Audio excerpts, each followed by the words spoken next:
some previous videos. We had the starter pack and we had 2 booster packs. We weren't very lucky with these booster packs in terms of getting the newer Mage cards, so we're going to be opening up the Jumbo booster pack. This contains double the amount of cards than what a standard booster pack does, and the rarities have better probabilities as well. I'm going to be opening this right, if I can get into it. And here's hoping. I'm looking for the new Mage class card. I don't care for commons, uncommons, rares or what.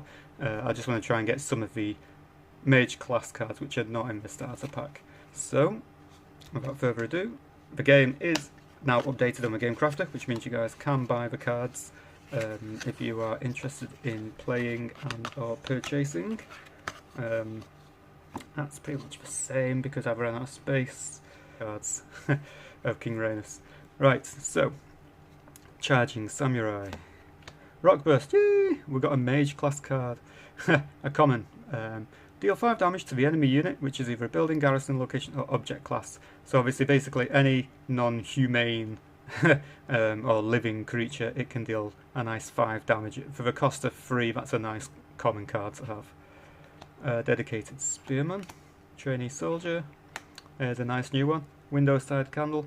If the next card you play is a red, green, or white action card, you may discard the top 3 cards of your deck as an extra cost. If you do, copy that card's effects and choose new targets for it. So basically this is a common copycat card. So if you're about to play a card, obviously you need to pay the 2 for this card, but if you're about to play an action card and it's of the colours mentioned, then and you want to copy it, you can basically use the effects of this card to discard 3 cards off the top of your deck, and you get to choose duplicate that card, which is pretty cool. Yeah. Rocket Tower, that's a new Mage class card. Whenever this unit defends and survives battle, it deals 3 damage to the attacking unit. So that's good if a little pokey unit tries to finish this unit off and it misses. It can deal 3 damage back. We've got Dishonourable Pirate, don't think I've got that one. Cutlass Strike for your pirates.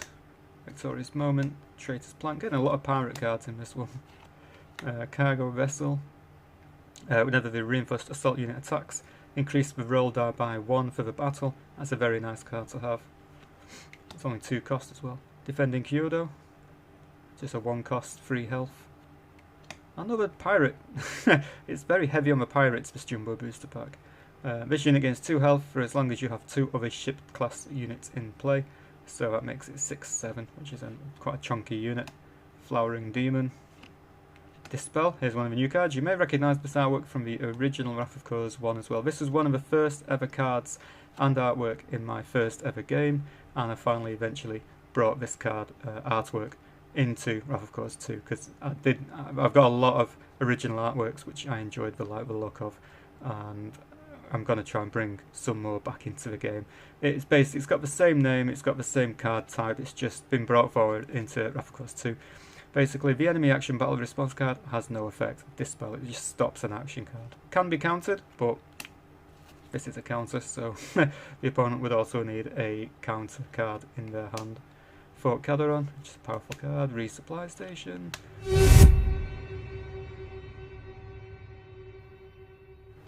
Now here we have a collaboration from the Mage update from Skyscape TCG. This is Seor, the Archdemon. Is an uncommon, big chunky unit, 8 cost, assault unit. He is quite hard to hit. He's got a 4, 5 or 6. It's 50% chance of him actually hitting in battle. 10 attack. Whenever this unit kills another enemy unit, you may draw cards equal to that unit's play cost. If you don't, Seor loses that much health until you sacrifice a unit you have in play. So, do you need the cards? By all means, do the draw card. Just watch you don't mill yourself out, because when you run out of cards in your deck, it will deal damage back to you. So just be careful with that. Otherwise, if you don't want to lose the health, you need to sacrifice a unit.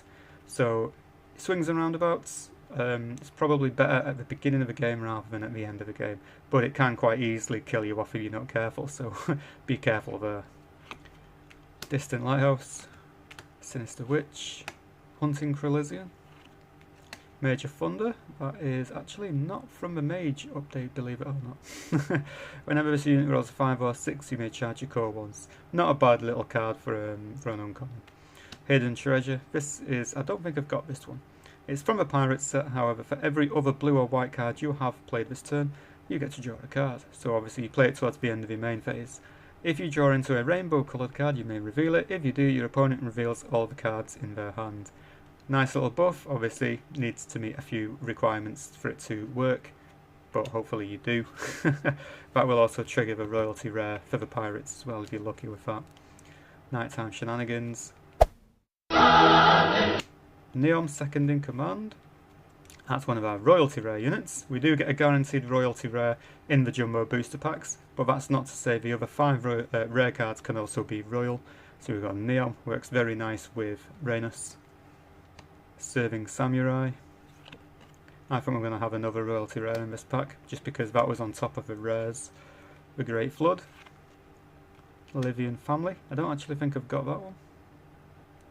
That's a collab. Collab card. There's another royalty rare. A Golden Krillisian. All your Krillisians cost 1 less to play. Each gain 1 attack and 1 health, and they only miss in battle when they roll a 1. So if you're after a Krillisian deck, this is definitely what you need. Glares, Lightweight Ballista. So these glares can be of any rarity, common, uncommon, rare, royal. The Longest Nightfall. We're going to get some good glares. Black Cats. Sweet Jesus.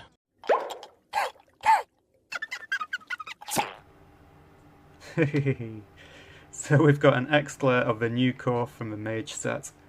Core of Mana. Basically, when you have used a total of 20 charges to play cards this game, and then the skill is, once per game, you get to draw 3 cards and you get to charge for core 3 times. But that X-Glare looks really, really nice. And then our last glare is another X-Glare, which is the Witch. We've got loads of these X-Glare witches.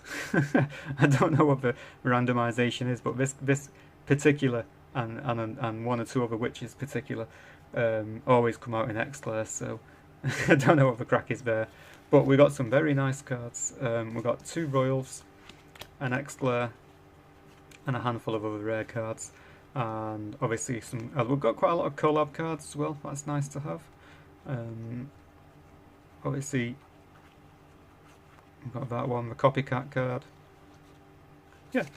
Anyway guys, let me know what you think, and don't forget the Mage update is now released in the game, so be sure to keep an eye out for those on the Game Crafter. Anyway, thank you very much, and as always, I'll see you next time. Toodaloo.